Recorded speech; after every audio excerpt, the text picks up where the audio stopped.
bienvenue dans À travers l'œuvre, chère auditorice.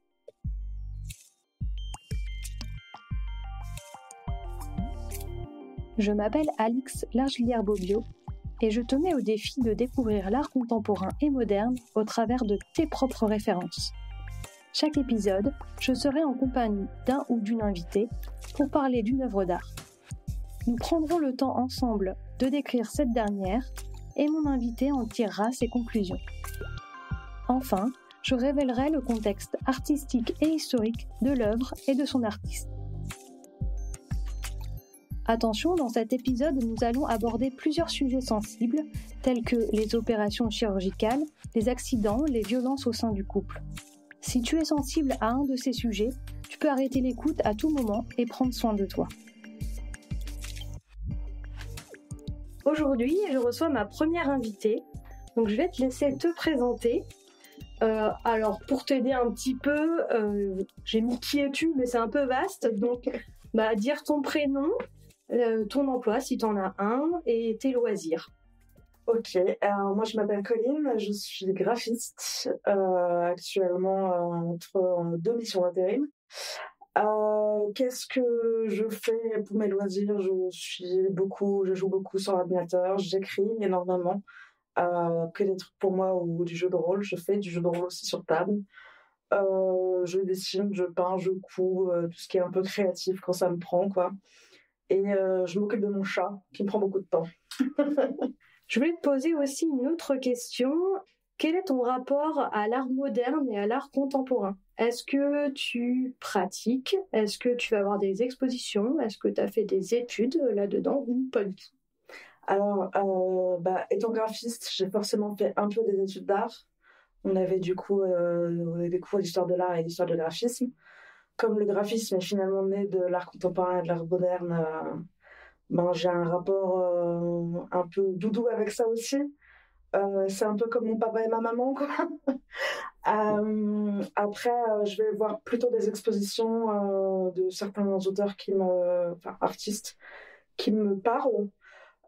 Je pratique d'une manière très très très très personnelle, quelque chose que c'est pas quelque chose que je montre parce que je me sens pas encore de montrer.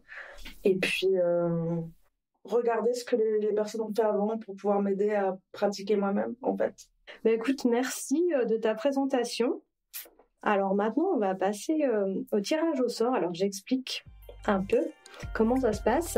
Donc avant de te faire venir pour l'enregistrement, je t'ai demandé ton œuvre d'art préférée. Et j'ai demandé la même chose à tous les invités qui vont passer dans la saison numéro 1. Je les ai numérotés et je les ai mis dans mon béret qui est juste ici. Et donc, je vais te faire tirer au sort maintenant. En direct. Attention, je vais prendre celui-ci. Alors, je te laisse dire le numéro. Le numéro 2. Le numéro 2. Alors, tu es tombé sur le numéro 2 qui, d'ailleurs, a 2 dans le titre. C'est les deux Frida.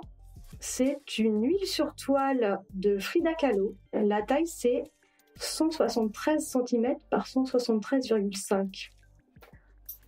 Et elle date de 1939. Okay. Et actuellement, elle est au Musée d'art moderne de Mexico. Et maintenant, je te propose de me décrire ce que tu vois sur cette œuvre. Alors du coup, c'est marrant parce que je sens que j'ai été étudiante en art. Parce que directement, moi, je vois la composition, en fait, qui m'évoque, du coup, le triangle avec ces deux femmes qui sont côte à côte, mais les jupes créent un triangle qui remonte hors cadre, finalement. Donc voilà, on voit Frida Kahlo habillée de manière très classique pour l'époque, je pense, pour en tout cas l'époque, les années 30 au Mexique, et Frida Kahlo, qui lui tient la main, qui ressemblerait plutôt à un habit traditionnel mexicain, j'aurais tendance à dire. Elles sont toutes les deux donc assises côte à côte, derrière un paysage indéfini, un sol et un fond. Et elles regardent le spectateur, sans sourire, pas sans émotion, mais sans sourire en tout cas. On voit thèmes qui sont du coup très chers à Frida Kahlo, avec les organes et tout ce que ça implique de la vie de Frida Kahlo. En plus, c'est bien, je me sens un peu compétente là-dessus parce que je connais Frida Kahlo, donc ça, je me sens un peu rassurée. Et puis, donc voilà, la Frida traditionnelle bourgeoise, on va dire, tient un ciseau d'opération, une clampe, relié à une veine ensanglantée qui coupe sur sa robe.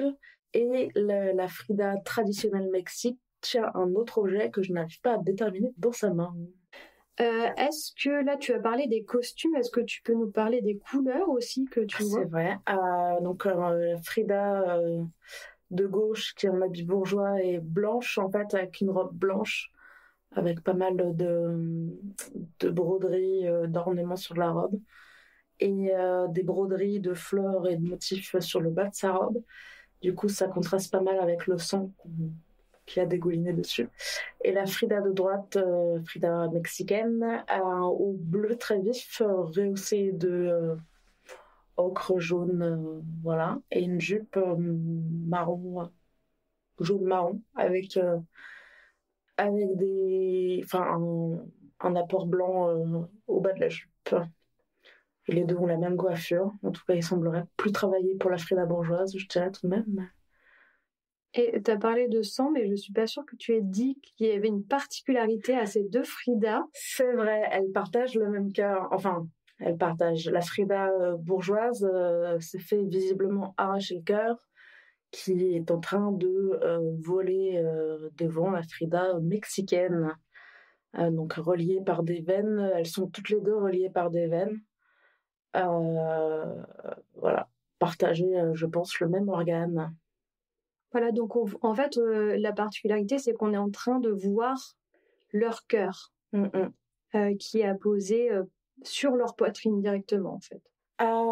Pour moi, c'est un seul cœur pour les deux, en fait. Et du coup, tu es partie sur la Frida mexicaine, la Frida bourgeoise. Qu'est-ce qui t'a fait dire ça? La vie de Frida Kahlo, en fait, je sais qu'elle était d'une famille qui était relativement aisée, me semble-t-il. En tout cas, avec des antécédents bourgeois du côté de son père, je crois. Je sais qu'elle avait un fort attrait pour la culture mexicaine aussi, qu'elle a développé plus tard dans sa vie, après ses accidents, son premier accident. Et donc c'est vrai que pour moi c'est représenté deux parties de sa vie en fait, la Frida de sa naissance à ses accidents et la Frida après ses accidents, enfin son accident. Ok. Peut-être que c'est un peu triché ou en tout cas que ça m'influence, mais le fait de connaître au moins un peu la vie de Frida Kahlo, je pense m'influence en regardant ce tableau. C'est vrai que personnellement j'y vois le traumatisme et la guérison, enfin traumatisme. Et peut-être que c'est aussi motivé par mon histoire personnelle ou probablement c'est une œuvre, c'est aussi dans le regard de son spectateur, mais c'est vrai que ce cœur partagé, pour moi, je vois en fait deux Frida qui sont très différentes, mais qui au final sont une seule et même personne. Elles partagent un seul cœur.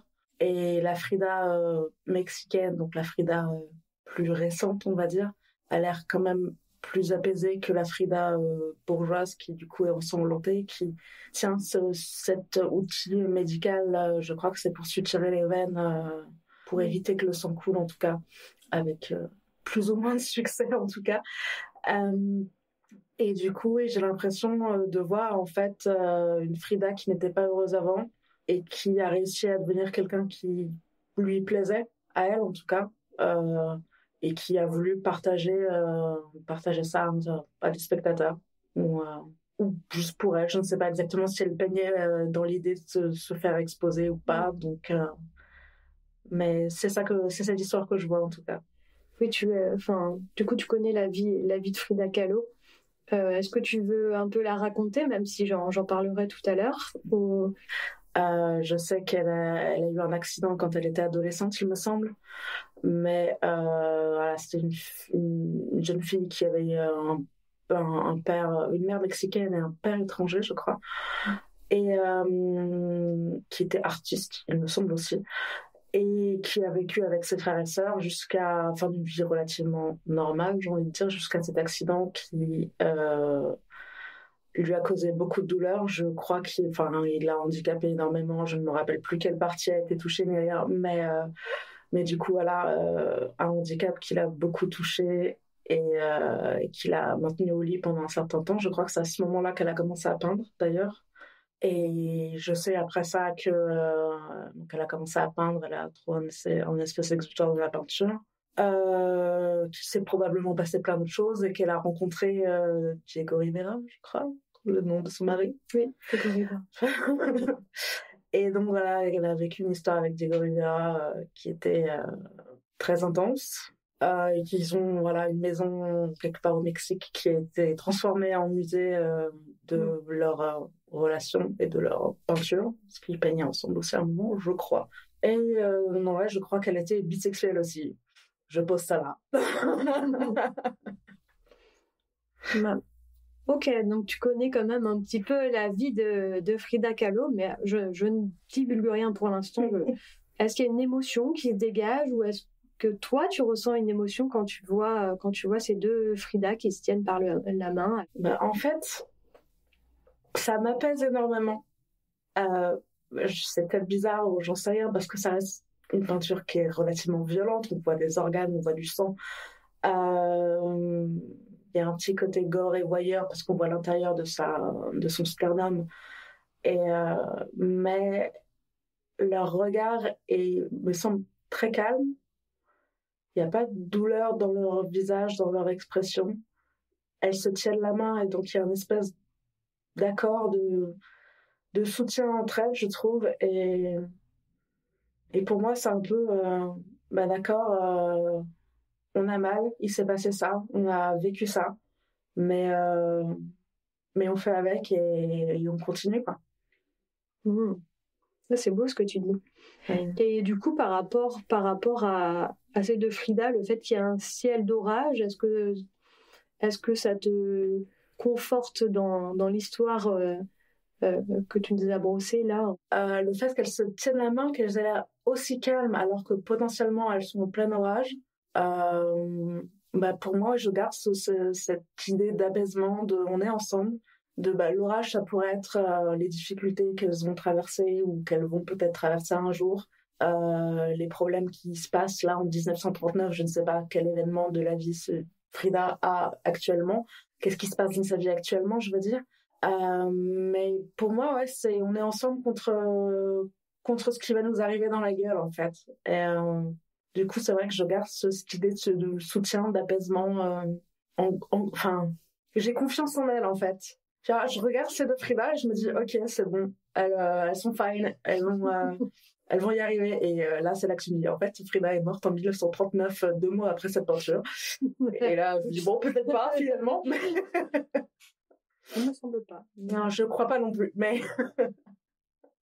Et c'est vrai que, oui, ça peut paraître paradoxal, cette tempête, mais en même temps, c'est vrai que elles sont sereines. Oui, elles n'ont pas l'air inquiètes, quoi. Il y en a une qui a le cœur arraché, qui est en train de voler devant l'autre, il y a un orage derrière, il y a du sang sur leur robe, mais les meufs, elles sont fine, quoi. Ça va, ça ira. Non, mais on va le faire.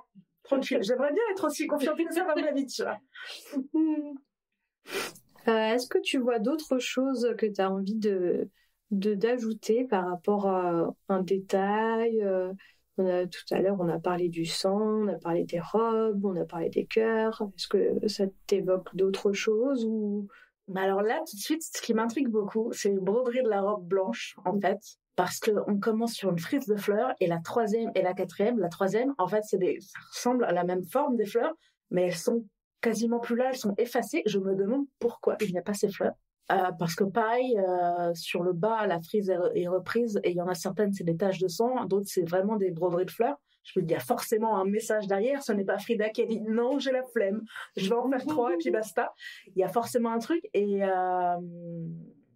ça m'intrigue parce que là, comme ça, j'ai aucune idée de ce qu'elle a pu vouloir dire en fait en peignant juste 3 fleurs et en évoquant le reste avec des taches de sang ou des taches de broderie. Je pense plutôt à des taches de sang. Oui, c'est vrai qu'on distingue finalement comme c'est peint presque de la même couleur ou de la même couleur. Il y a comme une confusion entre les broderies de la robe et les taches de sang. Ouais, parce que les fleurs sont du coup de cette couleur rouge sang, en tout cas très semblable au sang qu'on voit sur sa robe. Les tiges sont du coup vert jaune, un peu comme des fleurs séchées, mais les taches de sang sont en fait reprises au même endroit sur la frise avec le même motif, et donc c'est une continuité parce que même les croix ou les papillons, je crois que c'est des croix, motif traditionnel mexicain, je pense que c'est des croix. Même l'emplacement des croix sur la broderie en fait se finit en taches de sang à même espacement au même endroit, donc il y a forcément une volonté de montrer quelque chose. Quoi, Frida, qu'est-ce que tu veux nous raconter? Alors, c'est peut-être le moment de savoir ce que Frida je vais avoir ma réponse. Nous dire. Est-ce que tu es partie pour la révélation? On va l'appeler comme ça. Ouais, la révélation, je trouve ça bien. Attends, je suis en train de voir. Est-ce que c'est pas une forme de lapin? Non, c'est dans ma tête. Je vois des lapins partout. Peut-être. Peut-être qu'il y a un lapin caché. C'est vrai que là, on le voit en tout petit par rapport à la taille réelle. Donc, oui. Effectivement, ça mériterait de le voir en taille réelle. Et cette taille réelle, d'ailleurs, on peut y revenir. Ce 0,5 cm, demi-centimètre de différence, c'est pépite, quoi. Enfin, elle s'est forcément voulu. C'est pas, oui, j'ai un canevas, bon, je vais faire ça là-dessus. Non, elle a forcément réfléchi. Je vais rajouter un demi-centimètre là. J'adore cette meuf. Franchement, j'aimerais être elle. Voilà. Pas dans tous les aspects de sa vie. Parce qu'à mon avis, elle en a bien chié. Mais j'aimerais avoir son esprit, en fait. Du coup, allons-y pour la révélation. Attention. Je veux savoir. Alors maintenant, c'est le moment où je vais donner le contexte de l'œuvre et un peu plus sur le contexte historique de l'artiste. Donc, je redis le titre, c'est Les Deux Frida. La date, c'est 1939. L'huile sur toile de 1m73 par 1m73,5. Et on peut voir cette œuvre au Musée d'Art Moderne de Mexico. Donc elle peint ceci en 1939, et elle, effectivement, c'est une artiste peintre mexicaine qui est née le 6 juillet 1907 à Coyoacán. Alors vous m'excuserez mon accent, voilà, je n'ai pas la prononciation. Et elle est morte au même endroit le 13 juillet 1954. Ça va, donc je suis là. Sois soulagée, elle n'est pas décédée juste après avoir peint cette toile. Tout au long de sa vie, elle a gardé une santé fragile. Elle souffrait de poliomyélite, en fait, depuis l'âge de ses 6 ans. Et elle a eu, effectivement, comme tu disais, un grave accident de bus. Et donc, suite à cet accident de bus, elle devra subir de nombreuses interventions chirurgicales. Et après son accident, elle se forme elle-même à la peinture. Donc, quelques années plus tard, 1928, son amie, la photographe Tina Modotti, l'incite à s'inscrire au Parti communiste mexicain. Ça aussi. Et elle s'intéresse particulièrement à l'émancipation des femmes dans la société mexicaine, encore très patriarcale. Elle décide dès son jeune âge qu'elle ne veut pas suivre le même parcours que la plupart des femmes mexicaines. Elle a un désir de voyage et d'études. Elle veut la liberté et le plaisir. Et donc cette même année, 1928, Frida Kahlo rencontre pour la première fois Diego Rivera. Et j'ai noté les dates de Diego Rivera pour vous donner un peu... aussi, moi je pense que c'était important d'avoir la différence d'âge. Donc elle est née en 1907 et elle est morte en 1954, et lui il est né en 1886 et il est mort en 1957. Et donc elle le rencontre où ? Dans l'auditorium de l'école, et lui il y faisait une peinture murale. Et donc elle admire beaucoup Diego Rivera, et elle lui demande son avis au sujet de ses propres tableaux. Et elle lui demande le fond de sa pensée. Et elle va l'épouser en fait 1 an plus tard. Et oui, elle épouse Diego Rivera, donc ils avaient 21 ans de différence quand même, et ils s'installent à Mexico dans un atelier. Mais, et c'est là que ça arrive, l'histoire entre eux assez sulfureuse, on va dire ça comme ça, Diego ne tarde pas à la tromper. Donc elle-même s'engage dans de nombreuses relations extra-conjugales, et effectivement, bisexuelle. Donc elle séduit de nombreux hommes et aussi des femmes. Et cette relation avec Diego Rivera va marquer son travail. Donc maintenant, petite introduction. on va se pencher plus précisément sur le tableau. Donc, c'est un tableau qui a été peint peu de temps après son divorce, en fait. Elle a divorcé avec Diego Rivera et elle a décidé de peindre cet autoportrait représentant 2 personnalités différentes. Le personnage de droite représente la personne qu'aimait Diego Rivera, une Frida dans un costume mexicain. Effectivement, bonne réponse. Yes. J'avais bien vu les couleurs. C'est vrai que le Mexique, les costumes sont... Enfin, il y a beaucoup de choses très colorées. Donc. Et la Frida de gauche est plutôt de type européen, dans une robe blanche en dentelle, et représente la Frida que Diego n'aimait plus. Donc, suite à ce divorce, Frida entre dans une dépression profonde, surtout quand elle apprend que son mari développe une relation charnelle avec sa jeune sœur qu'il utilisait comme modèle. La jeune sœur de Frida, je tiens à préciser. Voilà, bon. Donc de cette union naîtra un enfant en plus. Donc Frida vivra cette relation comme une véritable trahison et on la comprend. Je m'attends. Donc dans sa désespérance, Frida décide de couper sa longue chevelure noire qu'aimait tant son mari. Et elle adopte aussi l'uniforme gris qui contraste avec ses grandes robes fleuries qu'elle a bordées et portées jusqu'alors. Et elle envoie des autoportraits à Diego pour lui signaler que désormais elle sera laide à ses yeux. Voilà. Et à l'époque, elle peint les 2 Frida. De mon point de vue, c'était quelqu'un quand même qui était assez drama. Oui, c'est très drama queen, mais il y a un côté badass quand même en mode. C'est ça, oui, tout à fait. Non, je pense que c'était une sacrée personnalité, Frida, et qu'elle se laissait pas faire, et que c'était sa manière de dire qu'elle se laissait pas faire. Donc elle peint les 2 Frida qui se tiennent la main, comme si la Frida au cœur vivant soutenait la Frida de droite, mal aimée, dans cette trahison et cette souffrance liée à son divorce avec Diego Rivera. Et dans son journal, au sujet de ce tableau, l'artiste évoque son ami imaginaire qu'elle s'inventait, plus jeune, lorsqu'elle avait des problèmes. Dans cette optique, il apparaît que la Frida de gauche blessée se raccroche à la Frida de droite, son amie imaginaire, forte et réconfortante, qui lui insuffle la vie dans une période difficile.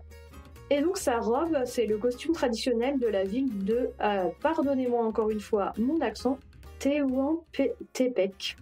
De toute façon, je réécrirai comment ça s'écrit Tehuantepec. Et donc ça symbolise le système matriarcal mis en place dans ce village. Donc encore quelque chose de fort. Et elle tient, alors qu'est-ce qu'elle tient dans sa main qu'on ne voyait pas bien. En fait, elle tient dans sa main une photo de son mari, de Diego Rivera. D'accord. Et donc il est représenté comme un enfant. Alors je pense que je ne sais pas s'il est représenté comme un enfant sur l'image ou est-ce que c'est parce qu'elle l'a au niveau de son bas-ventre. Je sais pas, je me dis que ça pourrait être les médaillons avec les petites photos d'enfants. Je pense que ça pourrait être ça. C'est peut-être ça aussi. Mais c'est vrai que l'autre explication, effectivement, elle le tient. Alors je parle de ça parce que Frida, suite à ses accidents, elle voulait être mère mais n'a jamais pu. Et c'est quelque chose qui s'est beaucoup ressenti aussi dans ses tableaux.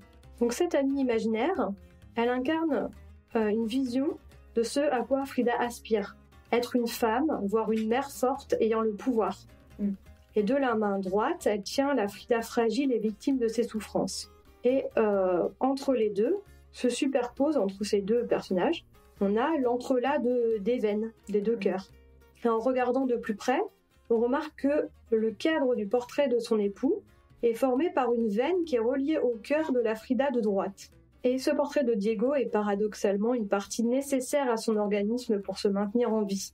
Sans lui, comme c'est le cas dans le portrait de gauche, Frida perd son sang, comme elle perd ses couleurs. Robe blanche, visage plus pâle et le cœur brisé. Et cette Frida de gauche a dorénavant perdu son identité d'épouse. Le fait que la robe blanche soit devant la robe colorée présente ce portrait comme donc un état présent de la peintre et le second comme appartenant au passé. Donc on a un état présent, un état passé. On a comme une amie imaginaire qui la soutient par rapport à ce qui s'est passé avec Diego. Et donc aussi la technique là d'avoir mis à nu les cœurs, c'est pour exprimer sa souffrance. Et c'est sans aucun doute lié à ses multiples interventions chirurgicales qu'elle a subies tout au long de sa vie. C'est quelque chose qui va se répéter aussi dans ses tableaux. Donc de façon paradoxale, elle tire de ses souffrances corporelles sa force mentale et s'en sert comme une image de ses blessures psychologiques. C'est son organisme qui raconte son histoire et ses tourments dans la plupart de ses tableaux. Donc bravo, parce que je trouve que tu avais quand même eu de bonnes suppositions et puis tu connaissais un peu la vie de Frida, peut-être. Ça aide. C'est vrai que là on ne voyait pas bien le petit Diego, on va l'appeler comme ça. Voilà, mais c'est vrai que ça aussi, tout cet aspect-là de sa vie sentimentale l'a beaucoup marqué, et ça va également se ressentir dans plusieurs de ses tableaux. Sachant qu'il me semble qu'après cet événement-là de divorce, ils vont se remarier. Je crois aussi qu'ils se sont remariés plus tard, ou en tout cas qu'ils ont recommencé à vivre ensemble. Voilà, c'est vraiment une histoire peu commune. C'est l'histoire qu'ils ont vécue. Et peut-être même, alors ça c'est mon regard et au vu de la société de maintenant, qui n'est pas du tout la même qu'à l'époque, mais je me demande à quel point c'était pas une histoire violente aussi. C'est sûr. De toute façon, c'est vrai qu'avec le regard qu'on a maintenant sur la place des femmes, des hommes dans la société, sur les relations de couple, sur les relations toxiques aussi, qu'on n'avait pas du tout, il y a, mon Dieu, 40, c'était, dans 15 ans, ça fera un siècle. Oui, voilà. Presque un siècle. Presque un siècle. Donc forcément, on n'avait pas, comme tu dis, on n'avait pas le même regard, donc... Ça, j'avoue, je n'ai pas de certitude. J'aimerais tellement pouvoir voyager dans le temps. Rencontrer Frida, lui demander plein de choses. Non, mais oui. Voilà, c'est sûr. Ça serait tellement bien. Mais bon, on n'a pas encore cette capacité. Pas encore. Ça aurait été pas mal pour le podcast d'avoir Frida Kahlo qui nous explique son avis. Oui. C'est arrivé, je ne sais pas si je parle français, mais avec un bel accent espagnol. Pouvoir nous expliquer qu'on fait tout de travers et qu'on n'a rien compris. Bon, en tout cas, ça, et je pense qu'elle ne l'aurait pas nié, que et son accident et ses opérations, c'est ce qui a alimenté sa peinture au final. Parce qu'elle avait beaucoup de souffrances physiques. Et puis, comme on a parlé aussi, le fait de pas pouvoir être mère, et il me semble qu'elle a fait plusieurs fausses couches aussi. C'est son mariage, son divorce, son remariage, ce qui s'est passé avec sa petite sœur. Voilà, ça fait quand même beaucoup pour une seule vie et une seule personne. Donc, une vie tumultueuse, comme on dit. C'est bien, ça fait un joli écho avec le ciel barrage derrière. Ouais, c'est vrai. On comprend du coup pourquoi parfois dans ces tourmentes-là, on a besoin de s'inventer une amie imaginaire qui vienne nous soutenir. Oui. Voilà. Dire non, ça va bien se passer. Exactement. Alors, pour conclure, je voulais te poser quelques questions, 3 questions précisément. Alors, même pas 2, parce que la première c'était est-ce que tu as vu Juste ou pas ? Plutôt oui. Plutôt oui. Voilà, bravo d'ailleurs d'avoir. C'est vrai qu'il y a des tableaux qui sont plus ou moins faciles à comprendre. Et là, c'est vrai qu'on comprend déjà l'image du soutien, l'image. Oui, là, il est pas très énigmatique ce tableau. J'ai pas l'impression, en tout cas. Non, effectivement.